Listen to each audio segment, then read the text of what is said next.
Salamat, Pastor. Ayan. Sa mga nagkape po, hindi pa po ba kayo nagji-jingle? Pag nagkakape kasi, mabilis mag-jingle. Okay. Sino po sa inyo ang may gusto ng 1,000? Taas ang kamay nung gustong tumanggap. Ay, nako, yung tumanggap. Nako, sige. May good news po ako sa inyo. Flash natin yan. Naka-flash na pala. May tanong po ako dito. Kung tatanggap kayo ngayon ng 1,000, ayan, ano ang gagawin mo sa 1,000? So, pag-isipan niyo po yan ng 30 seconds. Pagkatapos, humanap kayo ng kapartner, sabihin niyo sa kapartner niyo, anong gagawin mo sa 1,000? Sige po. Anong gagawin sa 1,000? Paano niyo gagastusin yung 1,000?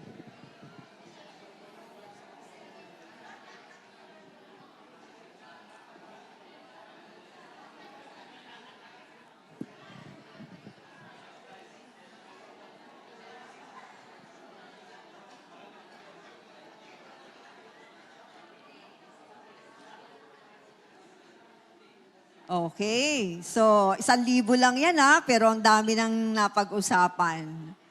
Sino po ang sumagot? Meron ba kayong katabing sumagot na gagastusin niya? Bibili siya agad ng kape sa Starbucks. Meron bang nagsabi na iba pambabayad niya ng utang? O, baka meron. O, meron bang nagsabi na itatabi niya?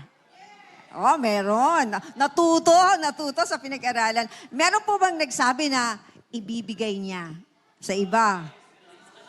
Oh, yes, meron daw. So, iba-iba ang ating naisip na gagawin sa 1,000. 1,000 pa lang yan medyo maliit pa nga yan.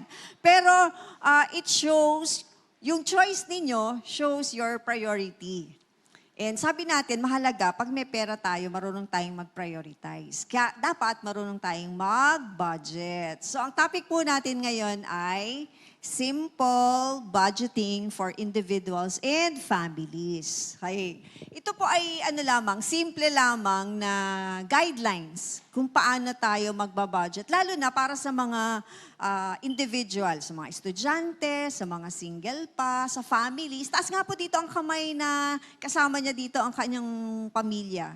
Kasi ang gandang topic ito Yan. And we appreciate na dala po ninyo ang inyong pamilya kasi magandang pag-usapan ninyo to. So, itong isi-share ko po sa inyo may not work completely, fully for a business setup kasi iba din ang needs and sa business. Pero meron kayong kapupulutan pa rin na simple guidelines. So, ready na po ba kayo? Parang kung nanlata kayo, parang hindi kumain. Ready na po ba kayo? Ayan. Gusto ko may palakpakan. Ayan. Yung halatang nasarapan sa luto ni Sister Faith. Ayan. Yung natuwa sa dessert ni Sister Ashley. Okay. So, ano po ba ang budgeting? Huwag niyo munang ilalabas yung slide. Pakiurong, tatanong lang natin, sino ang gustong magbigay ng keyword or maikling definition? Ano ang budgeting? Tanong tayo sa mga nanay. Or ano po ang ibig sabihin ng budgeting? Bakit nakayuko kayo? Ay sumagot. O tatawag ako, Sister Elsa, Teacher Elsa, Principal Elsa. Ayan, malapit na magiging principal si Sister Elsa. Any keyword o any definition mo? Pag sinabing budgeting, ano ibig sabihin ng budgeting?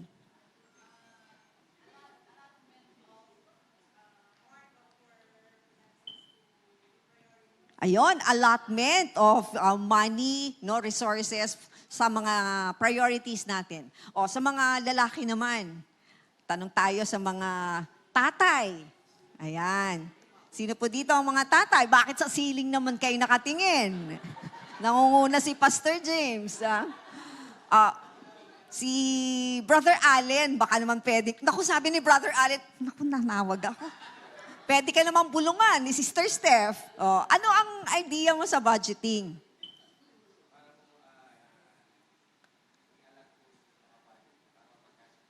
Ayun, maganda yung keyword niya, nag-aalat ka para mapagkasya yung pants. Ayun. Mapagkasya yung pangangailangan ayon sa pera. Thank you very much. Tama din yun. Ano? So, isang estudyante. Ayan. Sa mga taga-tingga, puro youth yata ang kasama ni Pastora Jane. Pastora Jane, ikaw ang tumawag ng isang youth. Nasasagot. Ano ang intindi mo sa budget? Ayan na. O, Pastora Jane, ikaw tumawag. Sino daw? Si Nicole. O, ano para sa'yo ang budgeting?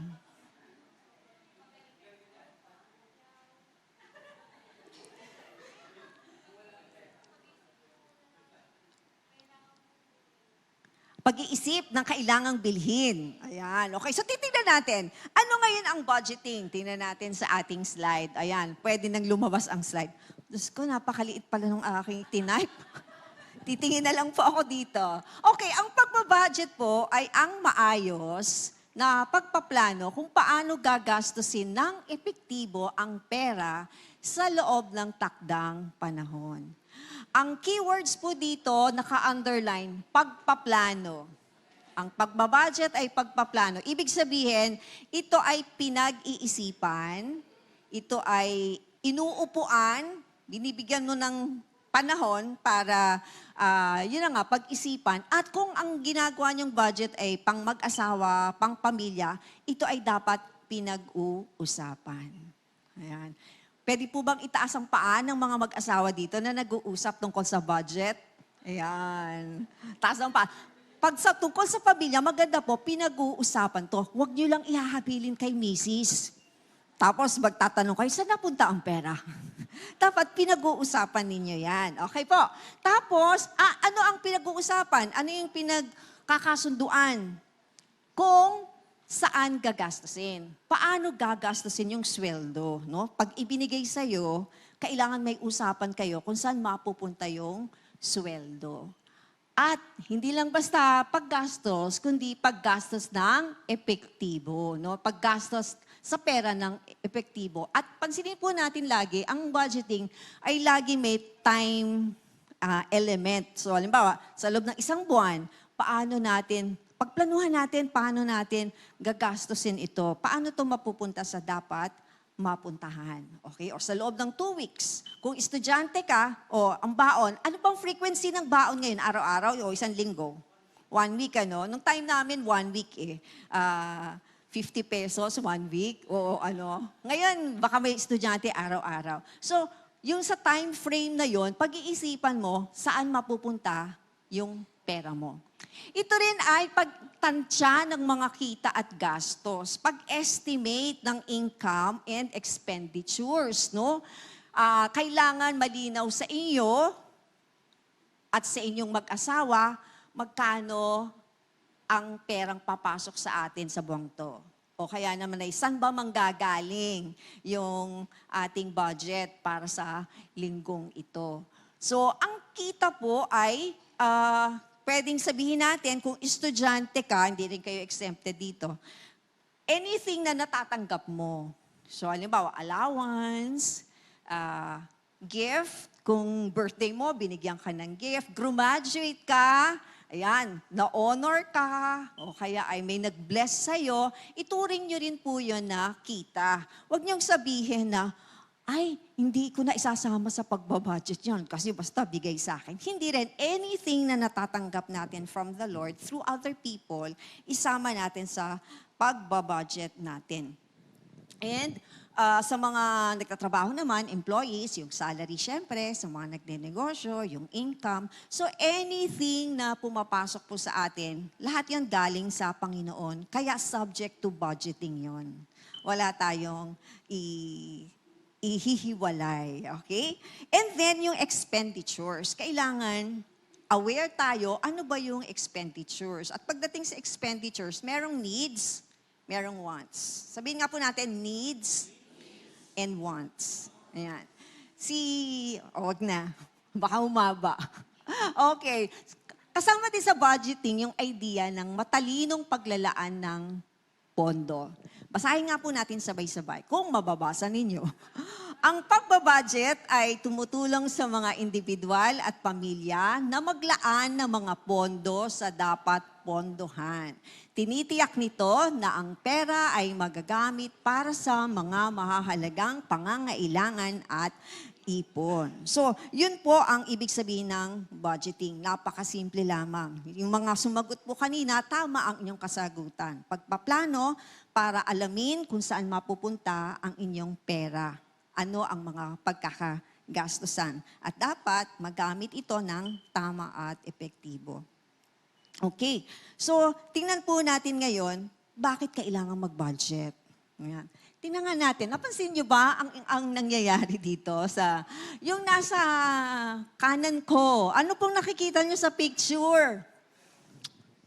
May babaeng mukhang stress na, no?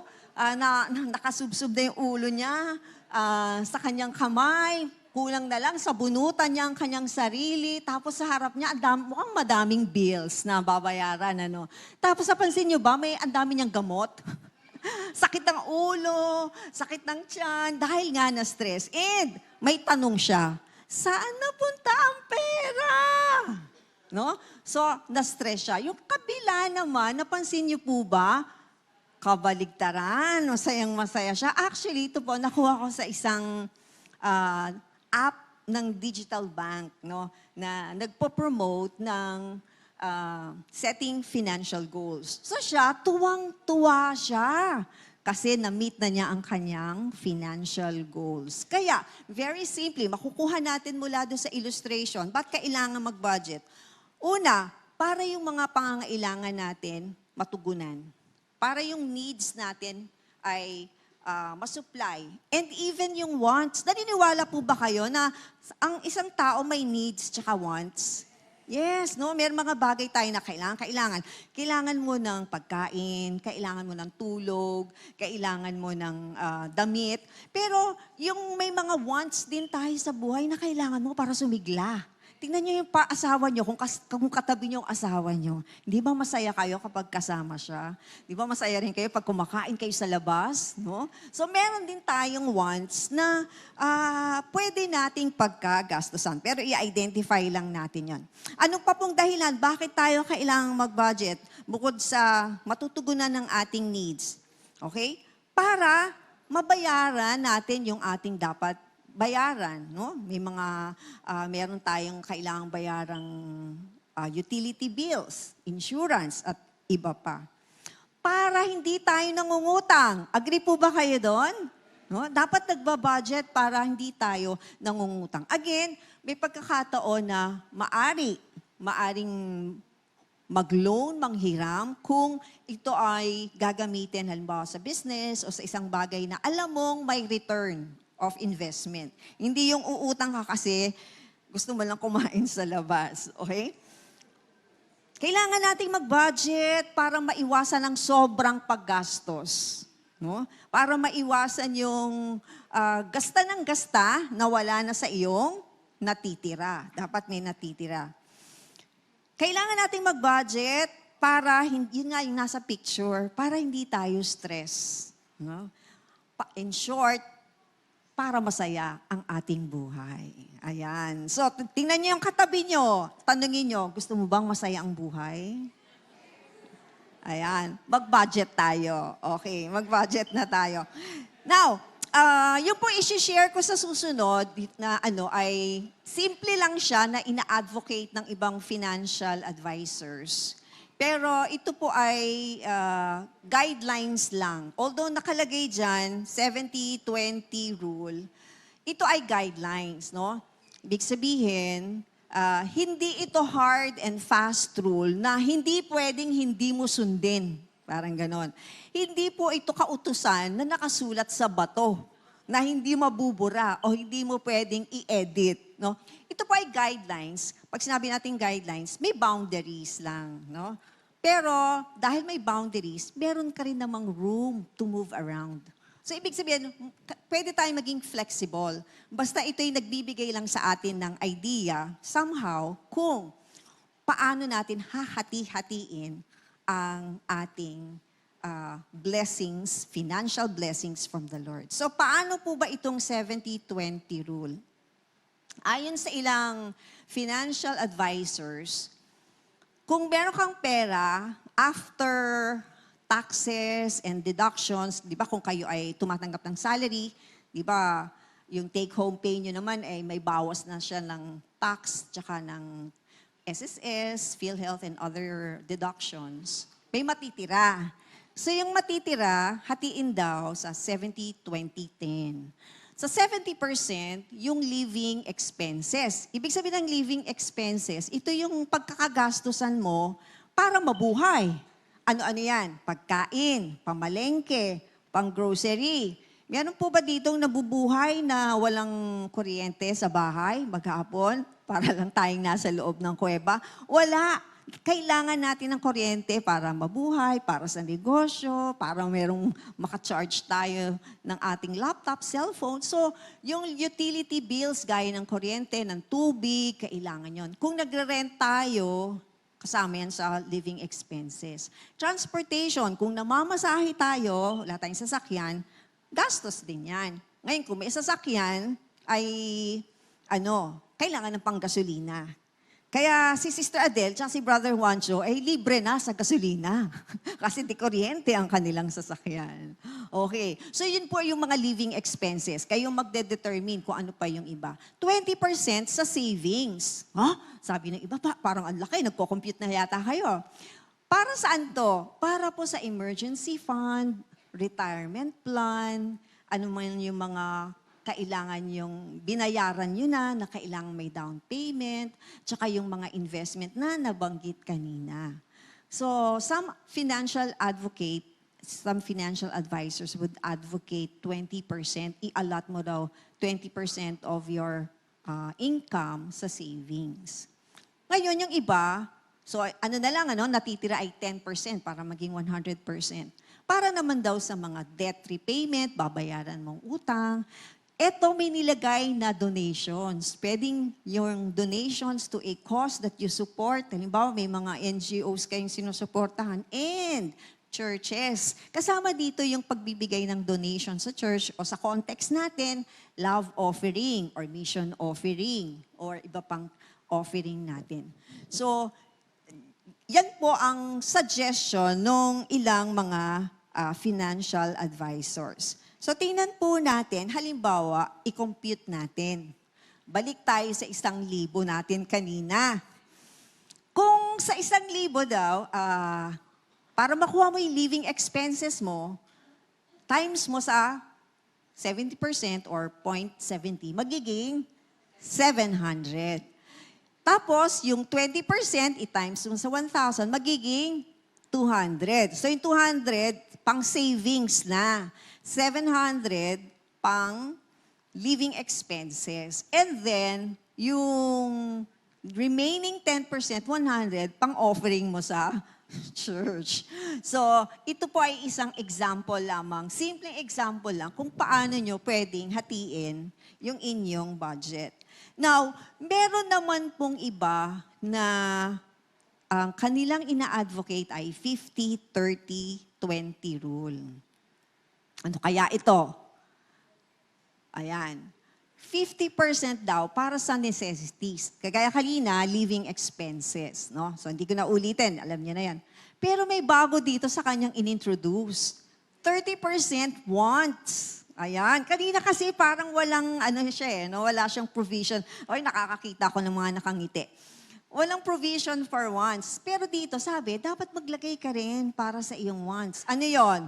Entertainment, travel, ayan. Hindi po sa iba, they consider traveling as a necessity. Sa akin po, ang tingin ko din yon, kung yun yung paraan para kayo ay makapag-relax and makapag-enjoy, why not? Travel pa more. Ako rin po, mahilig akong mag-travel. So, subscriptions. Ang subscriptions, Netflix subscriptions. O kaya ay meron pa kayong subscriptions sa ibang mga sports app or whatever na binabayaran nyo, kumbaga, monthly or annually. O kaya sa iba pang mga subscriptions. Dining out. Ayan. Di po ba masarap kumain sa labas?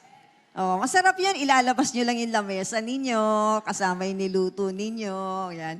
Pero minsan, merong mga families na priority talaga na weekly kumain tayo sa labas, ha? O kaya, mamamasyal tayo ng ganito. So, gadgets and gears, no? Once din yon. Kasi kahit bago pa naman, yung cellphone, pwede mo pang magamit. Merong iba naman gusto, palit sila ng palit. And then, 20% yung savings naman. Yun ang kanilang percentage naman din, savings and debt repayment. Napansin nyo dito, nawala naman yung giving for donation or giving for your cause. So, kaya po siya ay guidelines lang, hindi siya rule ng, ako ang gagawin ko yung 50-30-20. Or, ako ang gagawin ko 70-20-10. Mamaya ibibigay ko po yung basic guidelines na pwede nating gamitin para makabuo tayo ng sarili natin. Ngayon po, sa amin ni Pastor, tingnan nga natin yung next slide. Ang ginamit po namin ni Pastor, mula nung kami ay ikinasal, 1991, ay yung modified 70-20 rule.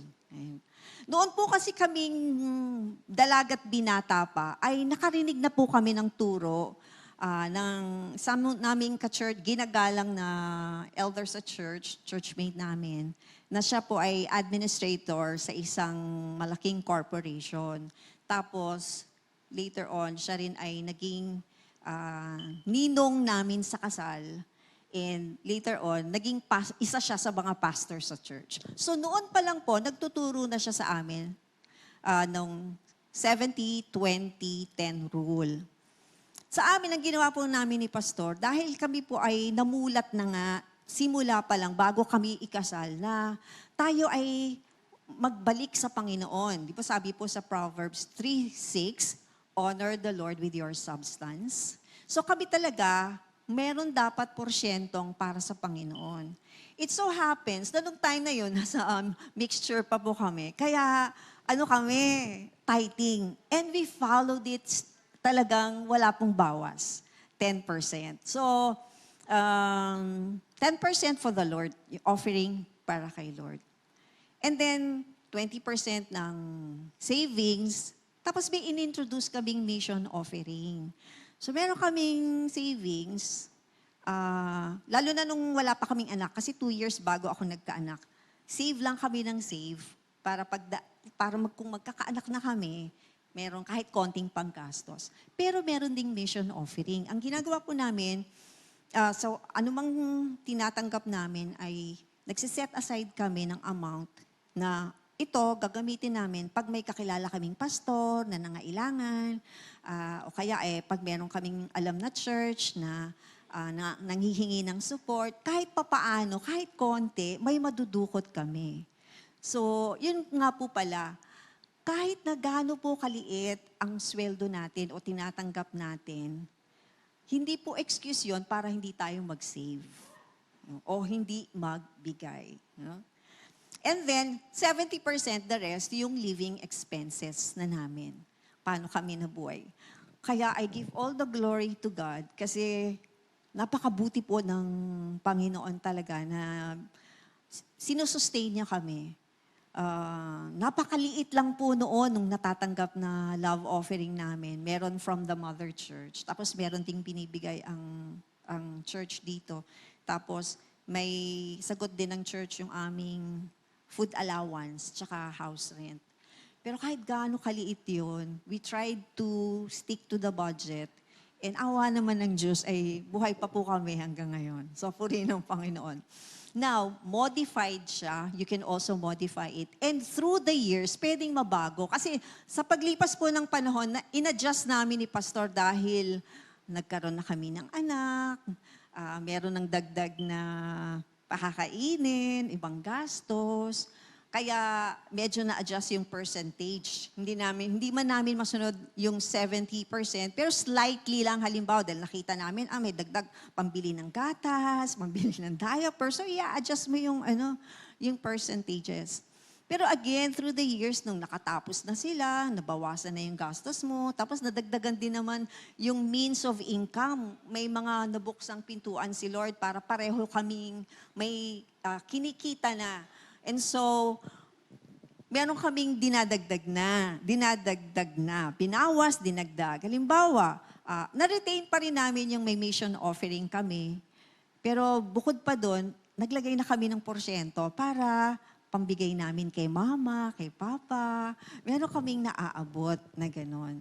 So, I know na iba-iba yung setting natin, iba-iba ang pamilya natin, pero we can work around a schedule. Pwedeng pag-usapan na merong percentages. Tingnan nyo, ano ba yung gastos kasi natin? Ano yung pwede nating i-save? Ano yung pwede nating i-invest? And how much are we giving to the Lord? Tandaan po natin, ang hinihingi sa atin under the new covenant is free will offering. Kung ano ang bukal sa ating puso. Okay? So, gusto kong mag-share po ngayon ng basic principles lang. Ayan. Para ito po ay pwede nating gawing gabay sa pagbabudget natin. Okay, number 1. Ang galing, ang liliit. Honor the Lord through your love offering and other forms of donations. Sabi po sa Proverbs chapter 3 verse 6, honor the Lord with your substance. Kung meron man po kayong iiwan sa budget at ipaprioritize, I strongly suggest, number 1, honor the Lord with your substance. Lagyan nyo ng porsyento or lagyan nyo ng amount kung magkano ang ibibigay nyo sa Panginoon. Huwag nyo pong babawasan. Huwag nyo pong tatanggalin. Kasi the Lord honors us also when we honor Him. At yung pagbibigay natin sa Panginoon is pagpapakita ng love natin sa Diyos. Now, pag nakalagay po kasi through your love offering in other forms of donations. Dito po, ulitin ko lang po, sa church, meron tayong white envelope. Kung gusto nyo pong magkaloob para makatulong sa operational expense like pambayad natin ng kuryente, ng tubig, ng iba pang utilities, doon po yun nilalagay, doon sa puti. Pag yung sa mission offering, kung minsan halimbawa merong needs ang ibang ministry, o ang ibang church, o kaya ay dito mismo sa church, merong nangailangan tayong sa sound system or o kailangan natin for mission outreach para sa tingga, o kaya para sa ibang ministers natin dito. Halimbawa po, may mga pastor na gusto nyong bigyan, o kaya nakita nyo may worship leader kayong gustong i-bless, pwede kayong maglagay dun sa yellow envelope. Pero lalagyan nyo ng pangalan nila. Parang ganon. Okay, that's also one way to honor the Lord by honoring the ministers of God and supporting the ministry. So, isama nyo po yun. Huwag nyo tatanggalin yun, yung meron kayong percentage for the Lord. Number 2, mababasa nyo po ba yan? Kasi gusto ko sanang sabay-sabay nating basahin. Save no matter how much you're earning. Start small rather than not save at all. Ito po, napatunayan namin talaga na kahit ang liit lang nung aming tinatanggap ng unang taon namin mag-asawa, kahit papano may tinatabi. So, parang maging langgam po tayo na kahit konti, may naiimpok ka. Para pagdating ng panahon, meron kang nabubunot mula sa iyong isinuksok. Huwag na kayo maghintay na kailangan milyon na ang pera natin bago tayo mag-save. O kailangan hundreds of thousands or limpak-limpak ang natatanggap natin bago tayo mag-save. Kahit po 10 piso lang yan, kahit 20 pesos, 50 pesos, i-save po ninyo. Pagdating ng panahon, over time, di ba gano'n naman yun, lalaki at lalaki din. And then, para po hindi nakaimbak yung pera nyo, i-invest nyo, i-bangko nyo po sa digital bank. Kasi po, sa digital bank, 4%, 5%, merong ganun. Ako, natutuwa ako, meron akong digital bank. Pagtingin ko, ay, nakakatuwa dahil siya, everyday, yung kanyang interest, kahit pa piso-piso or nakikita ko, may difference siya. Samantalang doon po sa traditional bank namin, yung huling check ko, 12 pesos. Pagkaraan ng marami. Pero pareho pong mainam na meron tayong savings sa traditional tsaka sa digital. It serves a purpose naman. Explore po natin yung ibang mga saving options natin. And then, number 3, identify needs versus wants to prioritize savings. Ayan. Alam na natin kung ano yung needs. These are the things that we need to survive. Yung wants, halimbawa, gusto nyo namang bumili ng ganitong gamit para sa bahay. O gusto nyo naman na sa birthday nyo, kumain kayo sa ganito. Then, ilagay nyo sa budget. Pag-usapan nyo yung family, maglagay tayo dito ha, mag-ipon tayo para dito. O kung gusto nyo, para sa trip. Ayun. Meron tayong mahuhugot. Kailangan i-prioritize. Kaya tanong ko uli, ano po, saan gagastos yan ng inyong katabi, yung 1,000 kanina? Ayan. So, it's time for you to analyze. Kailangan ba yung 1,000 ubos agad? May kasabihan yung matatanda, di ba? Ubos-ubos. Huwag ubos-ubos biyaya. Binigay sa iyo ngayon, wala na. Dapat meron namang napuntahan yung ating pera. Kaya unahin lang muna natin kung ano yung mahalaga. Balik po tayo dun sa 70-20-10, maging sa 50-30, 10. Kung sakaling priority nyo, bayaran nyo muna talaga yung utang kasi malaki at umaandar ang interest, then i-adjust nyo yung schedule. Lakihan nyo yung para sa pagbabayad ng utang. Parang ganun lang. Next, review and adjust budget regularly. Ayun. Kami po ni Pastor, may porsyento kami, pero pag tumatagal, nag-uusap na kami. Magre-report ako sa kanya na, mahal, napapaabono ako sa kasi bukod sa kuryente, mataas na rin yung gas, yung Shalane, tapos may Netflix tayo, gano'n. So, i-adjust naman natin. So, sasabihin ng Senate, okay, approve. Approve, dadagdagan natin. Pero babawasan natin dito. Parang gano'n. So, regularly review. Number 5, build an emergency fund to cover unexpected costs. Baka wala po sa kaisipan natin ang emergency fund, pero it is wise financial management na nag-iisip tayo ng emergency fund. Dahil nga, kagaya nun, nag-COVID, o kaya hindi mo laging alam, baka magsarado yung company. Of course, we are relying on the Lord to provide and to keep us, to sustain us. Pero it is also wise to have an emergency fund. At sabi ng mga financial advisor, kung ikaw ay empleyado, kung balak mo nang mag-resign, wag ura-urada, siguraduhin na meron kang at least 6 months worth of savings. Na parang kahit hindi ka makahanap agad ng trabaho sa susunod na buwan, at least meron kang naipon na emergency fund. So, subukan po ninyo yung magkaroon ng emergency fund. And number 6, remember that all things come from the Lord and we are to be good stewards of His resources. Okay? Good stewards. Salong nyo inyong katabi, good steward ka ba? Inaantok ka na ba? Malapit na po tayong matapos. Si Pastor Rodel na po ang susunod. Pero last few slides, patungkol po sa, I think, sa goals to. Short-term financial goals, merong mga kailangan i-target natin na within a short time, siguro 1 year, eto na ang matapos natin, maabot na natin. Example lang po ito. Una, mabayaran ng utang. Pangalawa, save for a vacation. Number 3, build emergency fund. Short-term goal. Pero pag long-term goals, ibig sabihin sa pang malayo pa naman ang gastos, pero kailangan ng pag-ipunan, i-target naman natin. Next slide po tayo sa long-term financial goals. Yuhu! Yan. Pag long-term, syempre, saving for retirement. Lapit na rin ako, pero nag-iisip na.